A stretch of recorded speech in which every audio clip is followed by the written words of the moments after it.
O Congresso Nacional, Senado da República e Câmara dos Deputados, realizará uma sessão solene conjunta em homenagem ao centenário de nascimento do industrial e chanceler Edson Queiroz.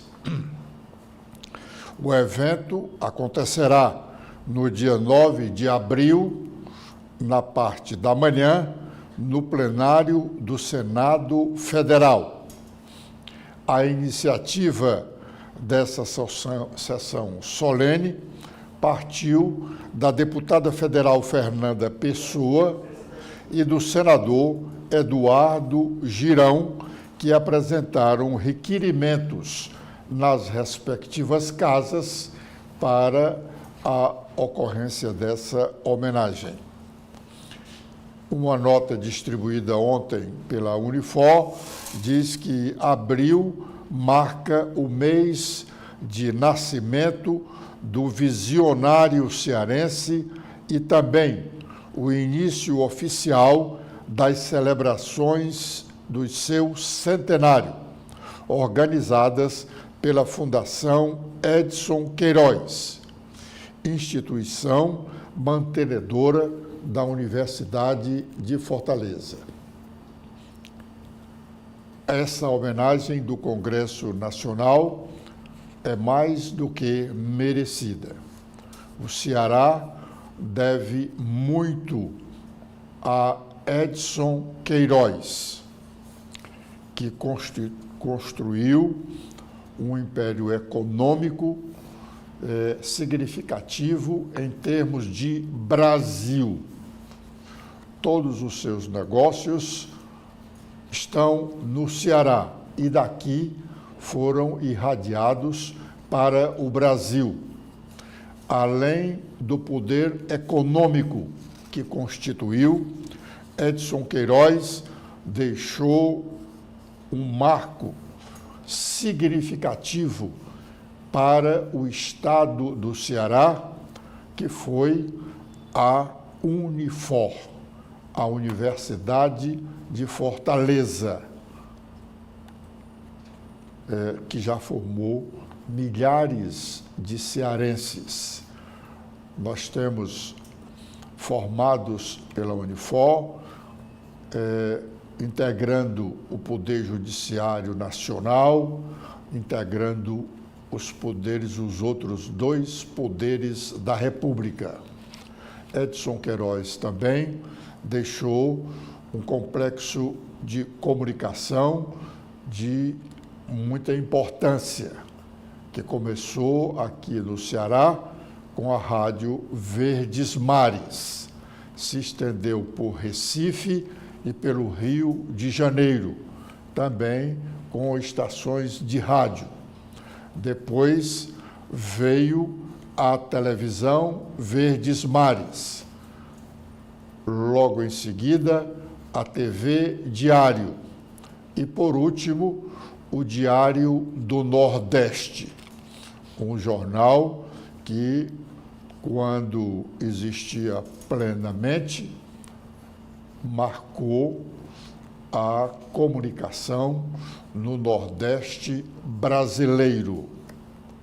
Edson Queiroz, sim, é merecedor de todas as homenagens dos cearenses. Ele ganhou dinheiro no Ceará, deu emprego no Ceará, movimentou a economia do Ceará e ainda deu ao Ceará um instrumento importantíssimo na área da educação, que é a Universidade de Fortaleza Unifor e um complexo de comunicação de escola. De parabéns o senador e a deputada cearenses que tiveram a iniciativa dessa sessão solene para marcar o centenário de nascimento desse importante homem do nosso estado do Ceará. Recentemente, nós chamamos a atenção aqui para umas manifestações nas redes sociais do empresário Arialdo Pinho. Arialdo tem uma participação muito importante na política cearense, não como candidato, mas como executivo. Ele foi secretário de Estado nos governos de Cid Gomes e de Camilo Santana. Foi o organizador das campanhas eleitorais de Cid, de Camilo, e agora, mais recentemente, do atual prefeito de Fortaleza, o Evandro Leitão. Arialdo entrou no mundo da administração pública através do Ciro Gomes, de quem era muito amigo. Depois, ele deixou de ser tão amigo do Ciro e hoje é um aliado do Cid Gomes. Por conta do Cid, é que ele veio dos Estados Unidos para coordenar a campanha do Evandro Leitão. Mas hoje, por conta dessa insatisfação do Cid Gomes com o governo e dele próprio, Arialdo, já antes do Cid, porque ele, quando o Elmano assumiu o governo, ele perdeu todo o seu prestígio na área da administração estadual. Ele, que foi secretário da Casa Civil, secretário de Turismo, e fez um bom trabalho na área de turismo, não teve o direito de opinar sobre a nova Secretaria de Turismo. Bom, o certo é que ele hoje é um adversário do governo e constantemente está a publicar notas que dão alfinetadas no governo. Ontem ele publicou uma nota dizendo o seguinte: carro elétrico no Ceará paga IPVA, paga ICMS no consumo de energia gerada no Ceará e não polui. Nós que fazemos o desenvolvimento imobiliário turístico no Ceará desde os anos 70, agora vamos ter de pagar mais 50% para uma entidade que já cobra um absurdo e altamente lucrativa, que tem ano que não tem capacidade de empregar o que recebe das empresas implantadas. O argumento de aumentar em 50% uma licença não é cabível. Como menciono, são uns espertos, diz ele. E lá mais adiante diz que carro elétrico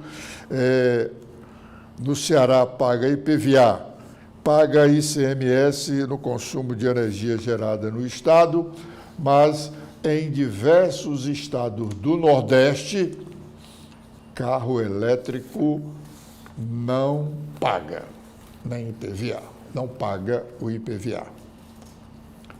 Nós já falamos mais de uma vez que o senador Cid Gomes está de ponta com o governo Elmano de Freitas. E mais de ponta ainda com o seu antigo pupilo, Camilo Santana, de quem fez governador do estado, reeleito, E Camilo, depois de 7 anos do governo, elegeu-se senador da República, hoje é ministro, e deixou o senador Cid Gomes vendo estrelas. E ele, num determinado momento, eu disse aqui, que não convidem para o mesmo banquete os senadores Cid Gomes e Camilo Santana. Aqui e acolá aparecem alguns desinformados e, para querer tirar uma casquinha junto ao governo, dizendo ser amigo, aliado do senador Cid, e diz que não, ele está fechado com o governo, o Mano é o candidato dele à reeleição. Mentira. Não há isso. Não há essa história. O Cid está protagonizando um papel que o levará a comandar o PSB. Hoje, ele comanda o PSB de fato, mas ele não tem o partido de direito. De direito, o partido é do Camilo Santana. Ah, mas o Camilo não é do PT? Sim. No Brasil temos essas coisas. Você é filiado a um partido e comanda o outro.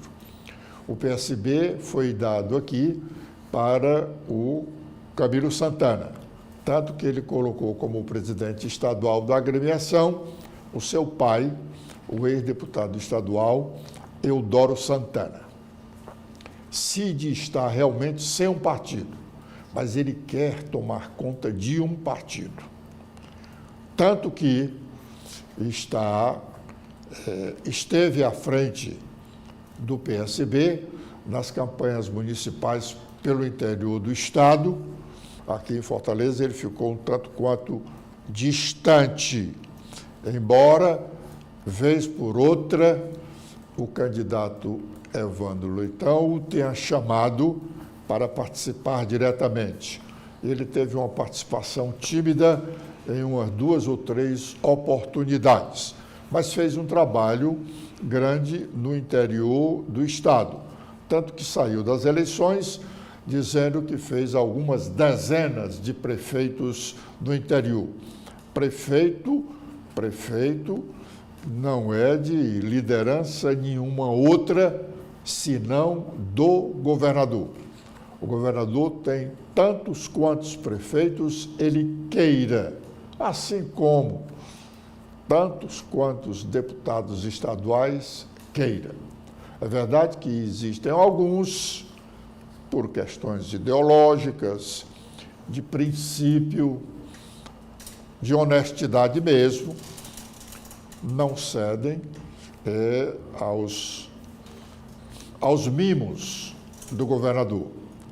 Mas, em resumo, os prefeitos são do governador. O Cid disse que elegeu algumas dezenas de prefeitos para o PSB, mas todos esses prefeitos, na hora H, estão com o governador. Ele agora está numa empreitada de eleger deputados federais, tanto que admite a possibilidade de ser candidato a deputado federal. Por que isso? Porque deputado federal é a riqueza hoje do partido. O partido que tem deputado federal tem estrutura de funcionamento no Congresso Nacional, tem recursos do fundo partidário e recursos do fundo eleitoral, que são 2 fundos. O fundo partidário é para o dia a dia do partido. O fundo eleitoral é para os gastos da campanha eleitoral.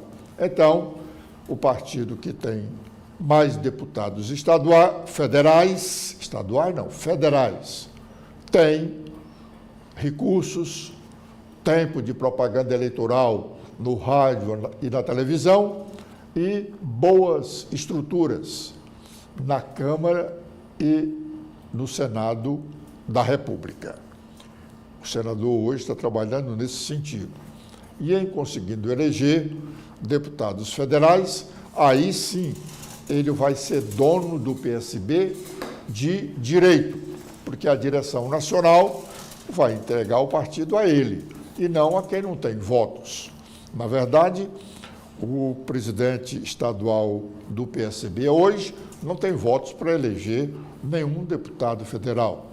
E o senador e ministro Camilo Santana não tem como sair por aí pedindo votos para eleger deputado do PSB, ele sendo uma figura do PT. Pois bem, essa posição do Arialdo Pinho, em resumo, é uma posição de quase todos os aliados do senador Cid Gomes.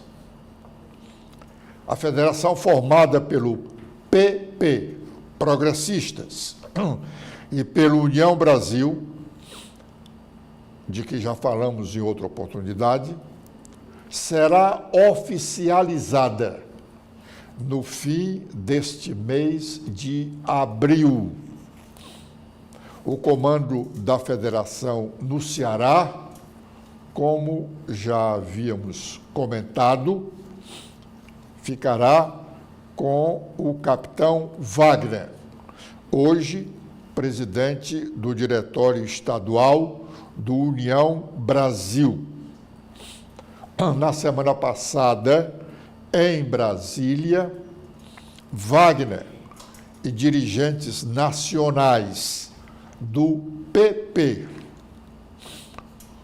dentre eles o senador Ciro Nogueira e o ex-prefeito de Salvador, o ACM Neto, dirigentes do União Brasil e mais alguns políticos ligados ao PP e à União Brasil Cearense, acertaram todos os detalhes da agremiação ou da federação aqui no estado do Ceará. Como nós já havíamos dito, de princípio estava acertado que 9 diretórios estaduais da federação seriam comandadas pelo União Brasil. Em 9 outros estados seriam comandados pelo pessoal do PP, Progressistas. E nas outras 9 unidades da federação, eles ainda iam acertar o comando, porque o número de deputados federais nesses estados estava mais ou menos equilibrado entre uma e outra agremiação. A definição dos 18 partidos é porque nos respectivos estados o União Brasil tinha mais deputados federais e o PP, nos outros 9, tinha mais deputados federais. Nos em que o PP tinha mais deputados federais, não houve discussão nenhuma. O comando era do PP. E nos que o União Brasil tinha mais deputados federais, no caso do Ceará, que a União Brasil tem 4 deputados federais e o PP tem apenas 1, também não havia discussão. E o deputado federal A.J. Albuquerque, que hoje é o presidente do PP cearense, também participou desse encontro de Brasília na semana passada. A federação está certa de que o governador de São Paulo, Tarcísio de Freitas, será candidato a presidente da República e terá o apoio da federação, com o senador Ciro Nogueira, nordestino do Piauí, podendo ser o candidato a vice-presidente da República. A candidatura a presidente da República do governador de Goiás, Ronaldo Caiado, que é do União Brasil, cujo lançamento está marcado para ocorrer no estado da Bahia nos próximos dias, não tem o apoio da cúpula nacional do seu partido, União Brasil, e, óbvio, da nova federação. A preço de hoje, porque na política hoje é uma realidade, amanhã poderá ser outra, daí não se poder afirmar o que vai acontecer amanhã, porque na política as coisas podem mudar nas próximas 24 horas, 72 horas, no próximo mês e assim por diante, até as eleições do próximo ano, ou mais precisamente até abril, porque em abril de 2026 já fica definido, já ficam definidas algumas situações: filiação partidária, domicílio eleitoral de candidatos e assim por diante. Então, até abril, muita coisa pode acontecer.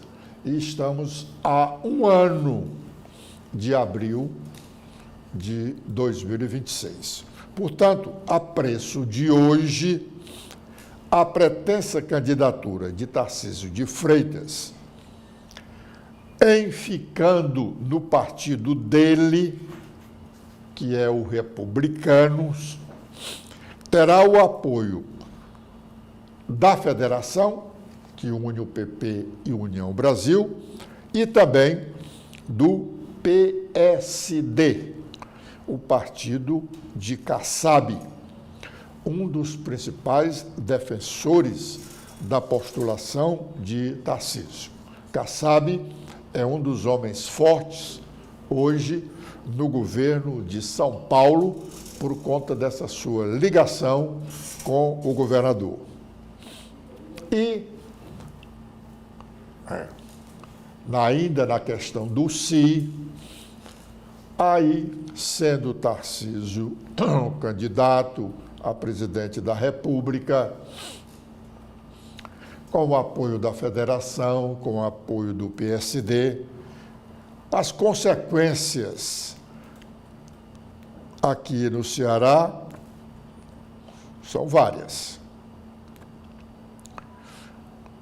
O certo é que a federação, a princípio, a preço de hoje, não apoiará a candidatura de Bolsonaro se ela puder ocorrer. E a do Tarcísio já está acertada.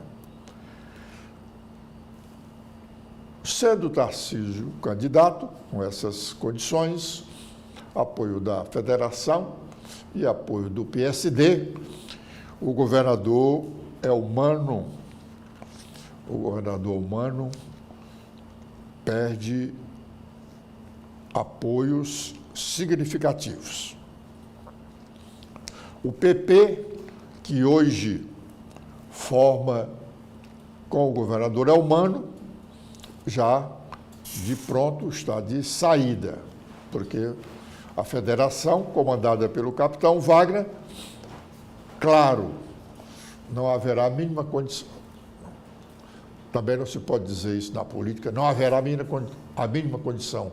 É impossível de acontecer, a política não tem o impossível.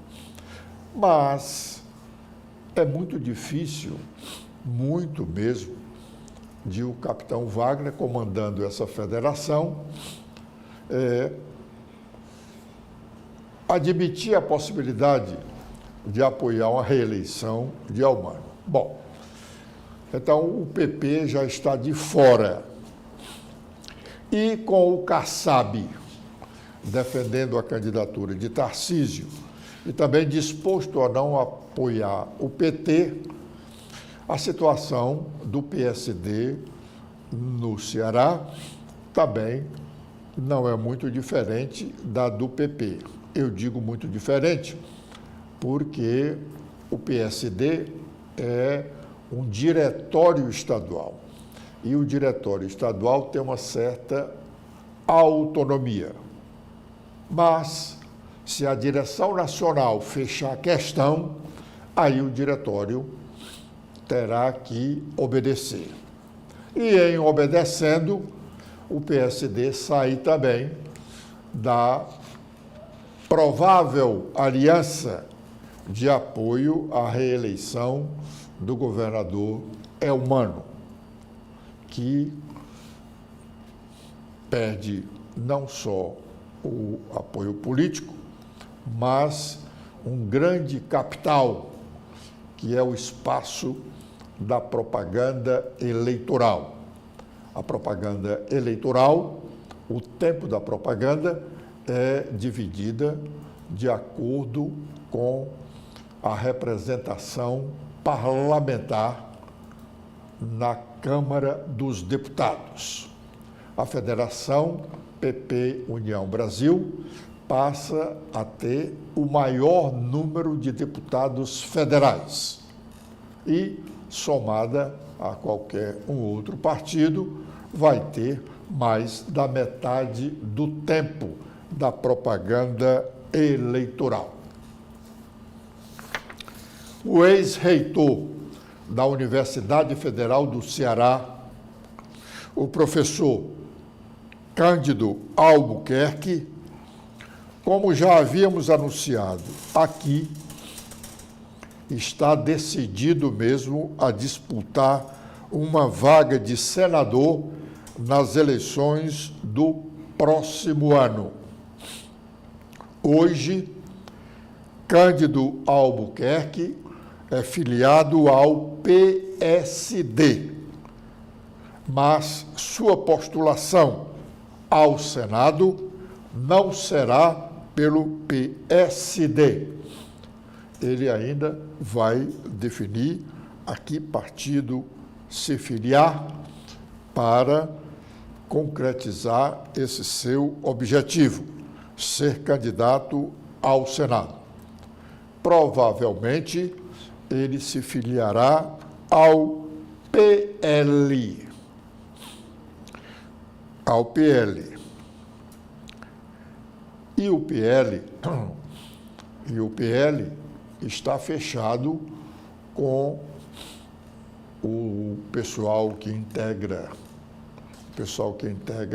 a federação partidária PP União Brasil no Ceará para marcharem juntos nas eleições do próximo ano. E já há um entendimento de que os cargos majoritários ficariam divididos, óbvio, entre esses três principais partidos: o União Brasil, o PP e o PL. Podendo, como são 4 cargos em disputa, o cargo de governador, o cargo de vice-governador e as 2 vagas ao Senado, podendo, se houver mais um partido formando na oposição, esse partido ter uma das vagas.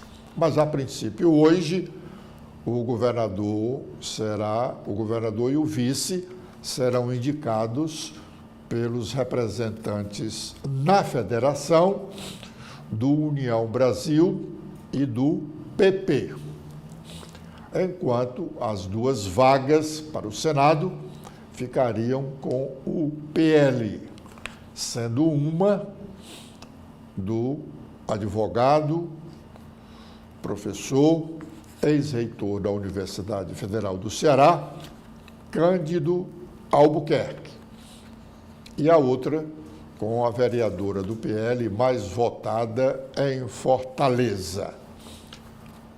Ontem, o doutor Cândido Albuquerque nos deu uma entrevista aqui na TV da Transparência, que foi transmitida ao meio-dia, e os internautas podem revê-la nos nossos canais no YouTube e parcialmente no Instagram, onde estão alguns dos principais destaques da entrevista. Mas vamos ouvir o que disse ontem sobre o Senado da República, a sua importância e a atenção que o eleitor deve ter ao escolher os seus candidatos ao Senado. Vamos ouvir o que disse o doutor Cândido Albuquerque. Veja bem, eu vejo agora, nós vamos ter aqui no Ceará 2 vagas para o Senado. E os nomes que são postos aí, a gente verifica, o Senado vai continuar o mesmo. Nós não vamos superar crises, porque é o que se espera. O Senado já teve Afonso Arinho de Melo. Você lembra lá? Sim. Conversador. Nomes como Tancredo Neves, todos com muita formação. Paulo Brossat, também foi Brossat. ministro do Supremo, né?